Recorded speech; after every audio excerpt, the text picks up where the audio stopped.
শ্ৰদ্ধাৰিকাগুৰুসকল census সম্পৰ্কীয় আন এটা অত্যন্ত গুৰুত্বপূৰ্ণ ভিডিঅ' লৈ আপোনালোকৰ মাজলৈ উপস্থিত হ'লোঁ। আজি আপোনালোকৰ HLBত এতিয়া যেহেতু আপোনালোকে সেন্সাস কৰি আছে, সেন্সাস কৰাৰ সময়ত এতিয়া আপোনালোকে চাব যে ডেটাবোৰ যেতিয়া আমি HLO এপছত ভৰাই আছোঁ, ভৰাই থকা সময়ত সাপোজ ধৰক মই 3 নম্বৰ বা 4 নম্বৰ বিল্ডিঙত যাম। এতিয়া মই ধৰক এইটো এটা উদাহৰণ লৈছোঁ, মই এইটো ধৰক মোৰ 3 নম্বৰ বিল্ডিং, এইটো 4 আৰু এইটো মোৰ 5 নম্বৰ বিল্ডিং। এতিয়া সাপোজ মই 2 নম্বৰ বিল্ডিং কৰাৰ পিছত মই 3 নম্বৰ বিল্ডিঙলৈ গ'লোঁ, যোৱাৰ পিছত দেখা পালোঁ যে 3 নম্বৰ বিল্ডিঙৰ মানুহবোৰ নাই, কিবা কাৰণবশতঃ বজাৰত বা কিবা কাৰণবশতঃ আপোনাৰ ধৰক মেডিকেলত গৈছে, এজন মানুহ সেইটো ঘৰত নাই। তেতিয়াহ'লে আপুনি নেক্সট বিল্ডিঙলৈ আপুনি সেই ঘৰটো স্কিপ কৰি নেক্সট বিল্ডিঙলৈ কেনেকৈ যাব, আৰু সেই ঘৰটো যে স্কিপ কৰিব, স্কিপ কৰাৰ লগে লগে আপোনাৰ বিল্ডিং নাম্বাৰ, তাৰপিছত লাইন নাম্বাৰ যেনেকৈ চেঞ্জ নকৰাকৈ আপুনি কেনেকুৱা ধৰণৰ এটা ইজি ট্ৰিক ব্যৱহাৰ কৰি আপুনি নেক্সট আমাৰ 4 নম্বৰ বিল্ডিঙত যাব পাৰোঁ। 3 নম্বৰ বিল্ডিংটো যাতে তেওঁৰ যিটো লাইন নাম্বাৰ থাকিব, বিল্ডিং নাম্বাৰ থাকিব, সেম থাকিব, আমি 4 নম্বৰ বিল্ডিংটো 3 নম্বৰটো ৰিজাৰ্ভ কৰি থৈ কিনে 4 নম্বৰটোত আমি কেনেদৰে যাম, এইখিনি ডিটেইলছত আমি HLO এপছৰ জৰিয়তে এটা ইজি ট্ৰিক আলোচনা কৰিম। আপোনালোকে ভিডিঅ'টো স্কিপ নকৰাকৈ শেষলৈকে চাই থাকিব। এতিয়া আমি HLO এপছৰ জৰিয়তে কেনেদৰে আমি সেই 3 নম্বৰ বিল্ডিংটো স্কিপ কৰি আমি 4 নম্বৰ বিল্ডিঙৰ কামখিনি কৰিব পাৰোঁ। আমাৰ যাতে লাইন নাম্বাৰ, তাৰপিছত বিল্ডিং নাম্বাৰ আৰু হাউচ হোল্ড নাম্বাৰ আৰু সেন্সাস হাউচ নাম্বাৰৰ যাতে কোনো ধৰণৰ স্কিপ নহয়, তেনেকৈ আমি 4 নম্বৰ বিল্ডিঙত কেনেদৰে যাব পাৰোঁ মই HLO এপছৰ জৰিয়তে আলোচনা কৰিম। প্ৰথম আপোনালোকে নতুন গৃহতালিকা প্ৰবিষ্টত ক্লিক কৰিব। সাপোজ ইতিমধ্যে আপোনালোকে ধৰক সেইটো বিল্ডিঙত আপোনালোকে গৈছিলে, আপোনাৰ লেআউট আনুমানিক মানচিত্ৰ যিখন আছে সেইটো প্ৰস্তুত কৰাৰ বাবে, আৰু সেইটো গৃহত যোৱাৰ পিছত আপুনি দেখা পাইছিলে যে তাতে এটা সেন্সাস হাউচ আছে আৰু এটা হাউচ হোল্ড আছে। এতিয়া সেন্সাস হাউচ আছে তাতে এটা আৰু হাউচ হোল্ড আছে তাতে এটা। ইতিমধ্যে আপুনি চিনাক্ত কৰি লেআউট মানচিত্ৰখন বনাইছে।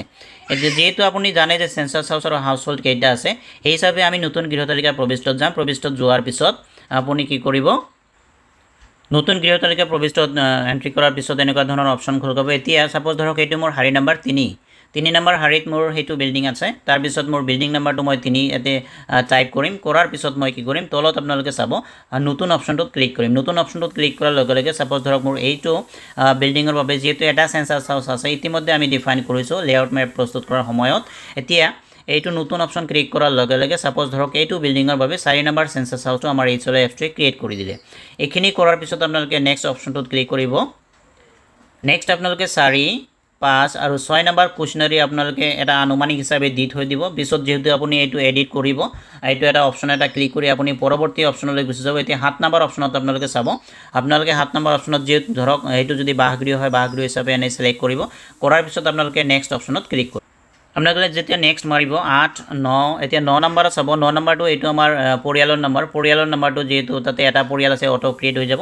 এইটো পৰিয়াল নম্বৰ সাপোজ ধৰক 5 নম্বৰ পৰিয়ালটো ক্ৰিয়েট হৈ গ'ল। ক্ৰিয়েট হৈ যোৱাৰ পিছত আমি 10 নম্বৰ অপশ্যনত পৰিয়ালটোত নিয়মিত বাস কৰা লোকৰ মুঠ সংখ্যা সাপোজ ধৰক আনুমানিকভাৱে মই 5 দিলোঁ। দিয়াৰ পিছত পৰিয়ালৰ মুৰব্বীৰ নাম XYZ এটা দিব। দিয়াৰ পিছত আপোনালোকে কি কৰিব, আপোনালোকে পিছলৈ অপশ্যনটোত ক্লিক কৰিব বা নেক্সট অপশ্যনটোলৈ আপোনালোকে ক্লিক কৰিব। কৰাৰ পিছত যিহেতু আমাৰ ইতিমধ্যে লাইন নম্বৰ 3, বিল্ডিং নম্বৰ 3, লোকপিয়ল গৃহ নম্বৰ 4 আৰু আমাৰ হাউচ হোল্ড নাম্বাৰ কি হ'ল 5005, এইকেইটা আমাৰ ইতিমধ্যে ক্ৰিয়েট হৈ গ'ল। এইকেইটা ক্ৰিয়েটেড হৈ গ'ল ইতিমধ্যে। যিহেতু এইকেইটা ক্ৰিয়েট হৈ গ'ল, আপুনি যেতিয়া পিছলৈ ক্লিক কৰিব, ক্লিক কৰাৰ পিছত এইখিনি আপোনাৰ লাইন নাম্বাৰটো, বিল্ডিং নাম্বাৰটো, তাৰপিছত আমাৰ সেন্সাস হাউচ নাম্বাৰটো, আমাৰ পৰিয়াল নাম্বাৰটো আমাৰ সেইটো ক্ৰিয়েট হৈ গ'ল। ক্ৰিয়েট হৈ যোৱাৰ পিছত আপুনি কি কৰিব, আপুনি বেক কৰি থৈ দিয়ক। বেক কৰি যেতিয়া আপুনি থৈ দিব, এই ডেটাখিনি বেক কৰি যেতিয়া আপুনি থৈ দিব, তেতিয়াহ'লে আপোনাৰ এই ডেটাখিনি ক'ত থাকিব, আপডেশ্যন ডেটাত আপোনাৰ থাকি যাব। এতিয়া আপডেশ্যন ডেটা তথ্য আপডেট যে থাকিব, সেইটো অপশ্যনত আপোনাৰ থাকি যাব। যোৱাৰ পিছত আপুনি কি কৰিব, অতি সহজে আপুনি নেক্সট 4 নম্বৰ বিল্ডিংটো আপুনি HLO এপছত ভৰাব পাৰিব। যিহেতু 3 নম্বৰ বিল্ডিঙৰ line number, building number, census house number আৰু আমাৰ হাউচ হোল্ড নাম্বাৰটো অটো ক্ৰিয়েট ইতিমধ্যে হৈ থাকিলে, এইখিনি আমি যেতিয়া আকৌ ধৰক সেইদিনাখন সাপোজ ধৰক মই 10 নম্বৰ বিল্ডিঙলৈ কৰিলোঁ। কৰাৰ পিছত আকৌ যেতিয়া আমি 3 নম্বৰ বিল্ডিঙৰ মানুহখিনি ধৰক সাপোজ আহিলে, অহাৰ পিছত এতিয়া 3 নম্বৰ বিল্ডিঙৰ সেই তথ্য আপডেটৰ তাতে আপুনি কি কৰিব, ক্লিক কৰি আপুনি 3 নম্বৰ বিল্ডিংটো যিহেতু অসম্পূৰ্ণ হৈ আছে, আপুনি 3 নম্বৰ বিল্ডিঙৰ এডিট অপশ্যনত ক্লিক কৰিব। কৰাৰ পিছত আপোনাৰ সেই বিল্ডিঙৰ শুদ্ধ তথ্যখিনি আপুনি মানুহজনৰ পৰা সুধি আপুনি ভৰাই আপুনি ছাবমিট কৰিব। এনেকুৱা ধৰণৰ ট্ৰিক ব্যৱহাৰ কৰিলে আপোনাৰ 3 নম্বৰ বিল্ডিং নাম্বাৰৰ যেটো লাইন নাম্বাৰ বিল্ডিং নাম্বাৰ তাৰ পিছত সেন্সাস হাউস নাম্বাৰ আৰু হাউস হোল্ড নাম্বাৰৰ কোনো ধৰণৰ পৰিৱৰ্তন নহয় আপুনি অতি সহজে 3 নম্বৰ বিল্ডিংটো স্কিপ কৰি 3 নম্বৰ বিল্ডিংৰ বাবে এটা line number building number census house number আৰু হাউস হোল্ড নাম্বাৰ ৰিজাৰ্ভ কৰি আপুনি 4 নম্বৰ বিল্ডিংৰ কামখিনি অতি সহজে কৰিব পাৰে ধন্যবাদ থাকিল লগ পাম আন এটা ভিডিঅ'ত